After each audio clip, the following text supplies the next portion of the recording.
Well, hello, everyone. Welcome back to the Clinical Entrepreneur Podcast. I have a super special guest for you today. If you're watching on video, you can see her right next to me. This is Carolyn Bolt, and she is an interior designer. And so you're probably thinking, well, what the heck does interior design have to do with being a wellness practitioner? Well, it kind of has everything to do with it. So don't tune out, tune in and listen up, because Carolyn and I are going to talk about the intentionality that we need to have behind designing an interior space. Now, for those of you that have virtual practices, don't check out on me here, because you're going to find some tips and tricks and things that you may want to use either in the future, or you may be able to even apply that concept in your home. But I think we often underestimate the power of and I'll say it this way, because Carolyn, my audience is going to get this term, but the energy of the space. Yes. And would you agree about that? Absolutely. Yes. Absolutely. Yes. So there's an energy that's created in our space, whether our space is a home work office and that is your space, or you actually have a physical brick and mortar space. I have both. So I have a virtual practice, a virtual business, and then I have a brick and mortar business. And I'm currently standing in my brick and mortar business. So I'm actually really excited about this conversation, because I think I'm going to learn a few things about how to make my space better. So Carolyn, welcome. I'm so glad you're here. Tell us a little bit about you, why you and how you got into interior design, and then why you ended up serving the niche that you do. Okay. Well, thank you. Thank you, Rhonda, for having me. It's fun. So I hope that this adds a lot of value to your listeners. Short story, as short as I can get it. I decided to be an interior designer when I was 14. Because my father worked at NASA and he was involved in the zero gravity Earth orbiting space station. And they hired an architect intern. He was getting his master's. He was doing his thesis on the zero gravity of an Earth orbiting space station, of all things. But the psychology of that was he spent time with my dad, and I got to listen to them talk after dinner and stuff. And the psychology is, how can you keep people from going crazy when they're in one environment for this long extended period of time? And they started spending time talking about the psychology of your environment and how that impacts you. You use the term energy. Yes, there's energy, and yes, isn't it all? So it's that psychology, that energy, all the things. And so what I was fascinated with is that I wanted to make a difference in people's lives, but I loved art. So this was a great way for me to mix the two, to actually create environments that impacted how people acted, felt, etc. And went to the University of Texas. I studied interior architectural design. I've always done commercial design. And the difference in commercial versus residential is that design should create a return on investment. Yeah, baby. Now you're talking my language. So that's what we're going to talk about today, is that it's not just about, hey, is it pretty and does it make me feel good? But how does that translate to the bottom line? How does that translate to increasing your profits? So good. And I think when you and I actually talked the first time, I was telling you the story about this physical office that I'm in, and how I had hired an interior designer to come in and help me. And she gave me the board with all the pretty chairs and all the pretty things, and the table and the lamp and all the things, and building this big front desk that had these backlights and all the things.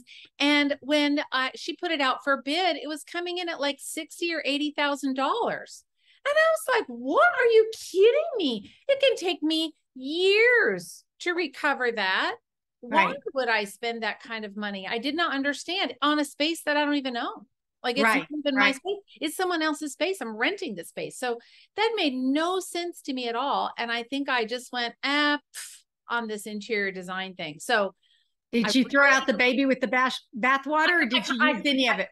I kind of did. I did that. And so now I'm hoping today that you are going to help me bring the baby back in and resuscitate the baby. Yes. Very much. Yeah. Yes. We can go all over the place there. So how do we want to start? So let's talk about this. Like you got interested in this whole interior design, and then you found your niche. Yes. So your niche is what my niche is, which is why you're here. Yes. So talk about like that transition and what you started to see with this particular, within this wellness community. Well, So here I was as a designer, and I was doing commercial design, all types of commercial design. And at the same time, I was already a patient. I was a chiropractic patient for 30, I have been for 30 something years, and into the whole wellness, where I took responsibility for my health. That's I didn't good. I didn't let the medical departments tell me, or my insurance tell me, et cetera. Yeah. And that had already been a path for me. And then I got involved in working with Life University, which is the chiropractic college that's here. I'm in the Atlanta area. Yeah. And I began to be immersed in the business, more of the business and the psychology of the businessman as a chiropractor, and what the chiropractor was really dealing with, honestly, being, especially in 2000, I started really doing this about 2003 with Life University, and just realizing that their voice needed to be heard stronger, louder, and more respected. Yeah. And as a designer, I knew in commercial design, that environment is a direct relationship to your brand. And it is your brand. Yeah. And if you want your brand to show the way that you say you want it to show, then everything needs to be congruent with that, including your environment. And so I was seeing these, in fact, when I work with my husband, and when we first decided that we needed to start doing this, because we started doing it by teaching classes at Life University on the impact your space has on your success, and didn't have any intention of doing chiropractic offices. We knew there wasn't enough in Atlanta for us to even make a living. But fast forward, we figured out how to do it virtually. And so we started doing that in about 2011, and we've been growing ever since. But the goal was to elevate the profession so that it's more respected, so that more people see it as the go-to for their healthcare. So that chiropractors and holistic healthcare professionals can save more lives, because I know the impact that holistic health can make on the patient. Yeah. So trying to get, and what is it? They say 8% of people go to a chiropractor. That is so nothing. I know, I agree. Nothing. And I know that there's been a change and a shift in the respect for chiropractors over even the course of time that we've been doing this, but it's still a little bit of an uphill battle. Yeah. I still get the Facebook posts of things that are being attacked and all of those things. So with all that being said, the goal is to elevate the profession so that you can save more lives. Yeah. Yeah. So when you you started working at Life College or teaching those classes, and then you realized that you, as a chiropractic patient, and if you're listening, whether you're an acupuncturist or a nutritionist, whatever your brick and mortar, doesn't matter. The point is that in the space of wellness or holistic medicine, we all know that very often we're kind of looked down on, so to speak, by people who don't understand. And it's just because they have a lack of knowledge. It's not because you are a bad person or I'm a bad person. It's just because the person that's looking in, to your point, Carolyn, about someone making a post on your Facebook page, they just don't understand. And that's okay. That's okay. But how do we then elevate what we do by creating an environment that says what? How would you finish that sentence? What is the environment that shows you are professional and that you can be trusted with their health? So when someone comes into your office, if not everything around them helps them feel like they can trust you, you're already going up a little bit of an uphill battle if they don't understand chiropractic. You're already trying. We know that you're marketing. We know that you're having to educate your patients. We know that that's a part of the community service that you're going to give. But as you bring patients in, they need to feel a sense of trust.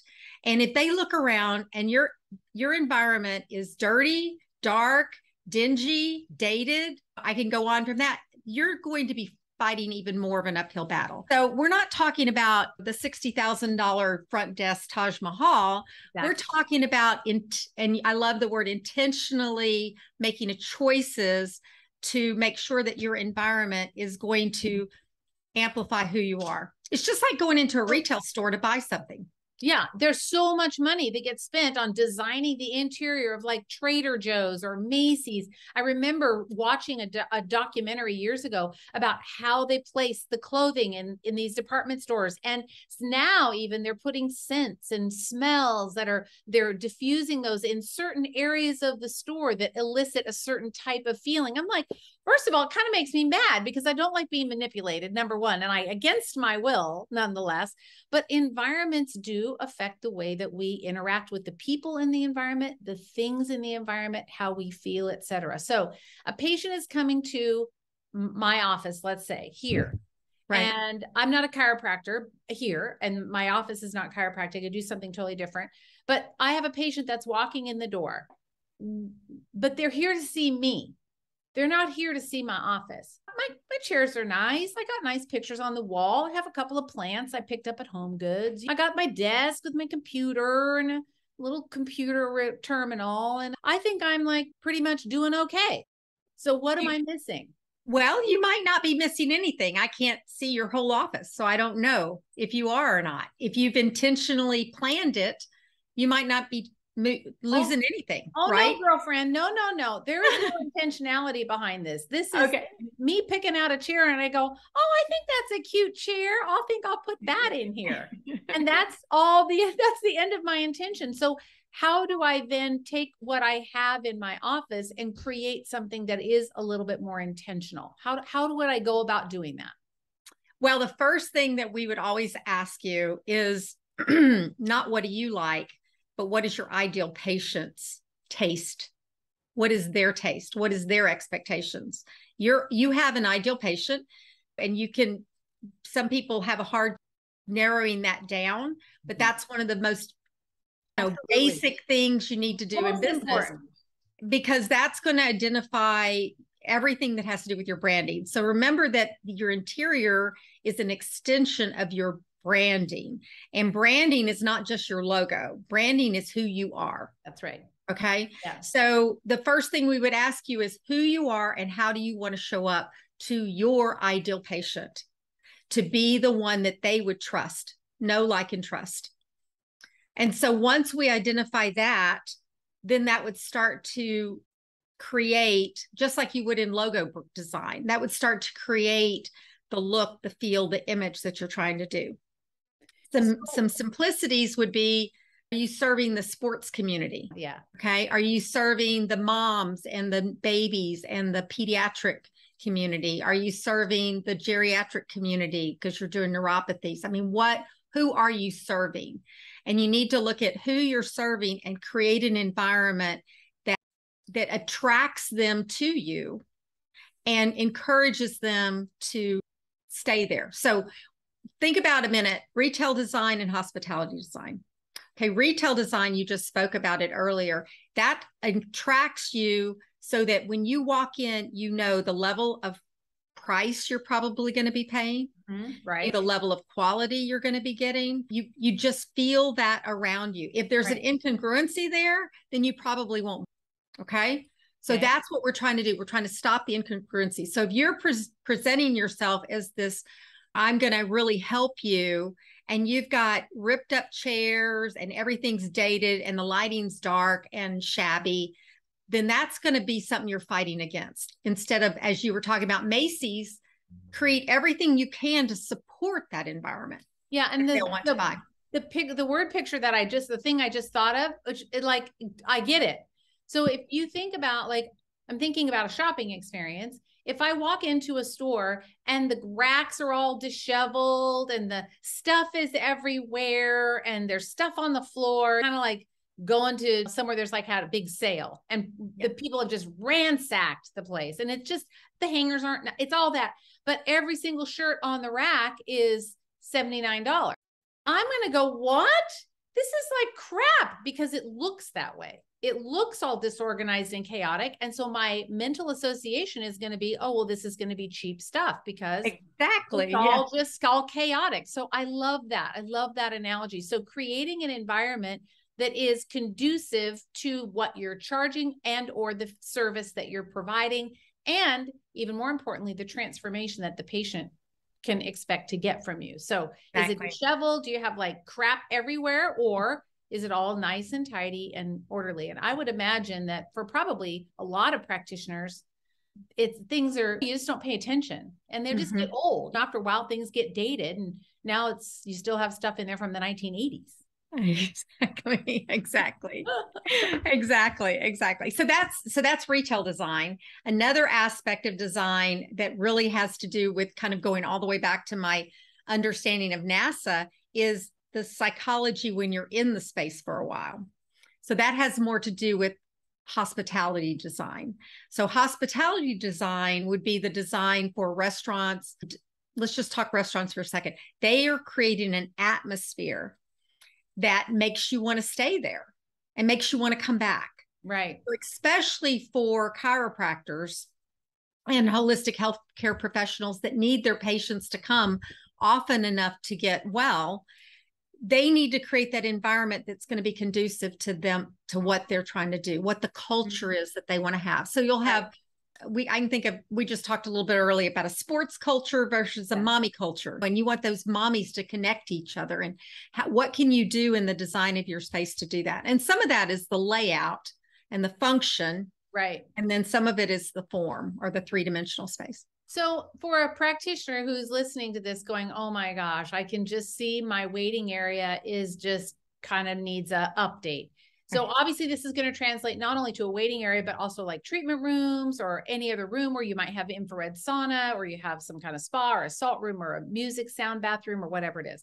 So let's say you start with the entry. The person walks in the door. What are 3 things or 5 things that you would say, these are things you need to look at right away? Like first walking in the door. So I'm not my own patient. So it's hard for me to walk in and look at it objectively because it's subjective, because I own the business and I'm here all the time. So what would we look for when we walk in the door? Well, you led me right into that one. So we have a 5-point designer checklist that it's in the free resources that. Okay. Yeah. Got it. So let me just speak them, but it was written to be like a workbook that you can print and write on, and kind of with a bunch of questions in it as you go through. But the 5 big ones is, number 1 is you can't look at it. You need to bring in another party to look at it, because you live in it and you see it every day. And if it bothered you, it would already be fixed. Yeah. Okay. So bring in another person that you trust, someone that idealistically mimics your ideal patient. Maybe it is your ideal patient that you trust, that will be honest with you. You need them to be honest and ask them. There's a whole series of questions, but how do you feel when you walk in the front door? What do you see? What could I do to improve? Get their opinion. Okay. Just really understand. Then there's usually 4 big things that would come up. Number 1 is it dirty and cluttered? So think about when you're in a space, and I'm going to use that analogy you had of the discount department store. It's usually very crowded. Everything's crammed together. It's hard to find anything. There's a bunch of advertisements stuck all over the wall. You know, when I teach classes, we talk about Walmart versus a Giorgio Armani. Yes. No, there's nothing wrong with Walmart. They make a ton of money, but it was very intentional to create that low priced leader. Yeah. It's full, it's busy, there's advertisements everywhere. Does your office look like that?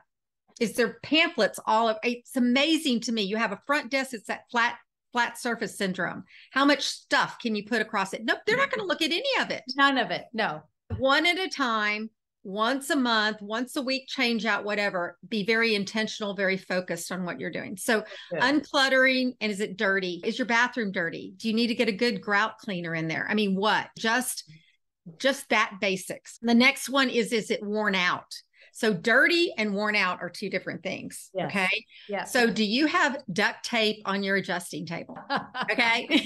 Probably seen it. I would bet why it's coming. I have seen it. So it's one thing for it to be dirty and cluttered. It's another thing for it just to be worn out, and you need to lose it. You need to get rid of it. You need to reupholster it. You need to do something. Yeah. But then we go to another level, and is it dated? So when your surrounding is dated, the impression that a person has is that they're not up to date. I'm not up to date as a practitioner, that my environment's dated, therefore I must be dated. And dated doesn't mean old. Dated means intellectually, like I'm behind the scenes. Yes. Is that what you're implying? Yes. Well, if the physical environment, yes, is dated, and whether we like it or not, things are going to date, environments are going to date every 7 to 10 years. Yeah. Your clothes date, your hairstyles date. Yeah. Why wouldn't your interiors date? Okay. So they're going to date, and that shows that, hey, I'm back in time. I'm not up to date, or I'm cheap. That's another thing. Right. Okay. Because you don't want to appear cheap to people. You don't want to necessarily appear, if you've got a pretty high volume practice where you've got a lower price point on your product, you can't look like a Taj Mahal, because that won't connect either. Yeah. Yeah. But if you've got a very, very specialized practice where people are coming as cash basis, and it's in extreme cases, and you've got long care and it's a high ticket item, your practice better match that. Yeah. They're not going to feel that connectivity, et cetera. Right. So I'm sorry, I went off into a tangent there, but that's okay. dated. Go, girl, go. Dated are the things dated. So unfortunately, things can date faster than they wear out sometimes, and you just have to put it into your budget to redo it. Okay. Yeah. So you just have to. I mean, I think that's where I'm at in my office here. I mean, nothing's really worn out at all, but I do think that the chairs might be just like reaching the edge of their datedness, and they still look brand new. But I look at them and go, well, there's nothing wrong with the chair. Like, it's fine. But I'm looking over at it right there and think, yeah, I probably just need to upgrade a little bit. Yeah. So you have a chair. This happens all the time. You have a chair. You spent some good money on it. You bought a commercial quality chair. It lasts 20 years, but it dates in 7 to 10. So what do you do? So you can, I don't know what kind of chair it is, but you could potentially refinish it, because usually the color of the wood will date and the fabric will date. If the fabric isn't worn out, good commercial fabric doesn't wear out. You can reupholster it depending on how elaborate it is, or you can compare the cost of reupholstering it versus giving it, donating it, and buying something new. Or even we're being intentional about the type of quality that you purchase. To spend more on a commercial grade piece of furniture when you know that it may date itself in 7 to 10 years, maybe you don't need to buy that high of quality. You can buy something that's a little bit less expensive, knowing that if it wears out, it's probably going to be wearing out at about the time it's dated anyway. That's very good, because you don't have remember, when you buy commercial quality furniture, it's intended for very, very high volume. High use, exactly. High use, et cetera. Yeah. And a typical doctor's office is not going to have that level of use.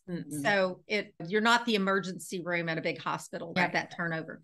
So you're exactly right. The other thing that we tell, especially startups, is you can still buy furniture on chairbiz.com. I can show you a ton of it that's quality, that's dated. Right now, it's dated. You can still buy it. Just because you can buy it today doesn't mean it's not a dated style. Good point. So where would we go to find things that aren't dated? Well, you can still go to chairbiz.com and find some things that are not dated. But what we suggest is go look at residential department stores and see, because they're the ones that are always ahead of the curve with styles. Okay. Okay. Go look there, go see your favorite and in. Yeah. And see what's in. And sometimes buying quality residential furniture is equivalent to lower quality commercial furniture. Yeah. Yeah. The only challenge would be the fabrics, but depending on what you did there. What we tell startups is buy style over quality and replace it. Yes. If you have to compare the two, like we were talking about the chair.biz, here's my $75 chair that's dated, but it's high quality and it won't wear out. And here's my $75 chair from IKEA, which has some really cool furniture. Exactly. It's going to wear out in a couple of years, and you replace it. And I'm okay to replace it because it was in an expensive chair. Don't care. Exactly. And then, so datedness and things of that sort. The other thing that dates really fast is colors are easier to change. The wood colors and the wood tones, they're going to vary. The paints on the wall, they're going to change over time. The colors of flooring, things of that sort. We're in a kind of a season right now that the cool grays are going out, and it's getting warmer, but it's still not as warm as the 80s. Yeah. Do you know what I'm saying? So it's going to, and colors always cycle. They never come 100% back, but they always cycle. Yeah.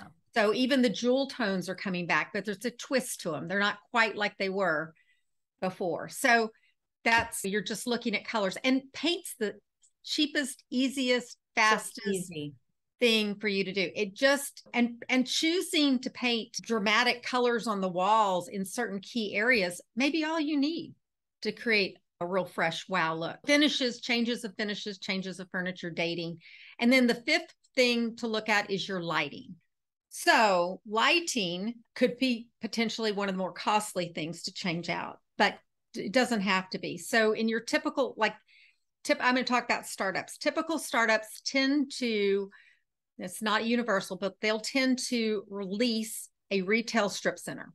Okay. That tends to be one, they're easy to find. They have great visibility, great parking. There's a lot of reasons for that. And that you can get them small enough to start in. Okay.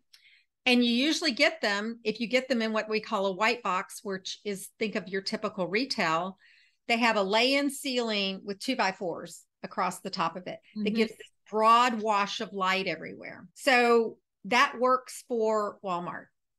It doesn't necessarily work for a higher end level of anything. And so being able to vary the light level within a space to create more of a different environments you can make a huge impact in your space. Oh, you talking about like the little slider lights, like even like that, to that level? Well, that level are different types of lights in different area. I know even turning off the fluorescent lights and putting floor lamps in a room can change the environment tremendously with very inexpensive money. If that's all you have are big 2x4s everywhere in your space. And now you don't see fluorescents unless they're older spaces.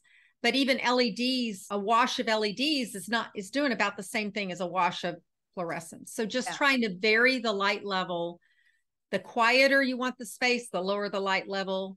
The busier the space, the more energy you want the space, the higher the light level. So there's obviously a ton of things that we need to be looking at. And so for those of you that are listening, if you found yourself like kind of checking out a little bit as she's talking and you're thinking about, oh yeah, I do have that in my thing. And how can I did that about 5 times while you were talking. Sorry, not because I didn't want to listen, but because you were giving me so much. I'm thinking, yeah, this is a 100-year-old building and it still has fluorescent lights. And I'm thinking in my mind, you're talking and I'm thinking, listening with one ear, and with the other ear, I'm thinking, okay, I wonder who I could get to have do that. And what would I do? And what would I, So come back to me if you're listening or watching, and know Carolyn has given all this information is in a free resource. I will link to that in the show notes, but I believe, Carolyn, that let me get to it. I've got it right here.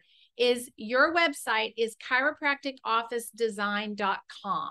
Yes. So doesn't matter if you're an acupuncturist, if you have a brick and mortar, you're a health coach, you're a nutritionist, you're a pharmacist, you're whatever your specialty is. If you're in this space, you're doing holistic or wellness type care with your ideal patient, this is who you want to work with. She is definitely the expert and has niched down, which I love. She's not just interior designer for everyone. She says, hey, this is the world that I know. I could do anything, but I really love working with people in the wellness space. So chiropracticofficedesign.com, and the resource that she has, all you have to do is hit /Rhonda, RONDA. So chiropracticofficedesign.com /Rhonda. For those of you that are listening, you can go grab that, or I will also make sure that it's linked in the show notes as well. So you can grab it either place. That's awesome. So now my brain is like all spinning about this concept and idea about creating a space. And I definitely need, that's awesome. I need your help. So how do I go about working with you? And so for the rest of you that are eavesdropping now on my private conversation, and I want you to know the reason I have a podcast with guests is so I get this kind of advice. Why I do this. It's more for me. No, I'm kidding. So if I want to work with you or anyone else is listening, how's the best way to go do that? What are the steps that involves? So step number 1 is go to our website. And step number 2 is you can find, hopefully very easily all over our website, a link for a complimentary consultation. Okay. And that will take you to a page with a series of questions specifically about what you're dealing with so that we understand how to match all that up. And then you have an opportunity to upload pictures. You have an opportunity to upload floor plans wherever you are in the space. Because we've been talking about refreshes. We also, a huge part of our business is people that are moving, people that are looking for new space, people that need to figure out how much space they need. That's something that we can do. What image do we want to have to go out there? So all of those type of things. So we want to know all where you are in the process. That will take you to another page where there's a Calendly link to find an appropriate time for you to meet up with Allison. And then she'll take you through, it's 45 to 60 minutes where she really digs into what do you have and what's going on. And then she can show you how that can match up to our services. Okay. So we do, like I said, we do full architecture. We do ground up buildings. We do full architectural interior design, permit drawings, and overseeing construction, et cetera, all the way down to what we call facelifts, which is what you and I've been talking about. That's what I need is a facelift. I need my office, my space needs it needs some nip and tuck. A nip and tuck. There we go. There we go. Well, Carolyn, it has just been a delight to have you on. I feel like I met a new friend. I am going to meet my new interior designer. I have met my new interior designer, and I will tell all of you that are listening, I promise you this is my commitment to you. I'm going to share with you my before and my afters. How fun. We're going to put Carolyn to the test over here and see if the girl does what she says she's going to do. And I am going to pay for the work. So I'm going to get myself a little facelift in my business, and I'm going to show you, and I'll share with you the before and the afters when we get through this process. Carolyn, I'm really excited. I'm looking forward to having. Well, I want to share this. We see somewhere in a 10 to 20% increase in business when people do their space. Talk about that. We kind of skipped over that in the beginning. It has to pay for itself, and I believe you. But how does that happen? So it pays for you in that there's several things. One, obviously, it helps you attract more patients, and so there's a congruency. And number two, it helps you retain those patients so that you're not always chasing for new patients. The other thing it does is it elevates you and your staff. So it's like putting on a nice suit, and it changes it's very hard for us to quantify an exactness to it. Do you know what I'm saying? Yeah. But it is pretty documented across all of our clients that immediate and longevity in their change. I love that difference. So and for what I do here, it's a pretty high ticket. And I honestly, it just never occurred to me. And I have to say that in the interior design, choosing clothing, I can physically get myself dressed. But if you ask me to put together an outfit that's like all trendy and all with the colors and all that, I'm like sticking with black because it's easy and I don't have to think about it. So I love your superpower of being able to do that. It's one thing that I don't do well, but it never occurred to me to have my space match the price tag. I'm just thinking, well, we just need chairs. What do you mean? We just go down to Cost Plus and find the chairs that we want, and all those look good. Okay, great. And I got a picture that matches. And it never even occurred to me, which is, I'm a little embarrassed to say that, but it just never even occurred to me that I should maybe up my space based on the price tag that I'm charging for what I do. Duh. Yeah, it makes a big difference. But yeah, I never even thought about that. It can. Well, all right. So one more time, chiropracticofficedesign.com/Rhonda, RONDA, is where you will find this resource that she has graciously given to us. And then if you want to work with her, go again to chiropracticofficedesign.com. But just please, give me 5 minutes, because that's what I'm going to go do right now. So don't be doing all the rush on her. I gotta let me get in first. Would you guys all please? So I'm going to do that first, but I will share my before and after photos. Carolyn, are you up for it? Yeah, let's do it. Let's do it. All right. Well, thank you so much for being on the podcast with me today. It's been fun. I'm looking forward to working with you. Sounds great, Rhonda. Thank you. Thank you.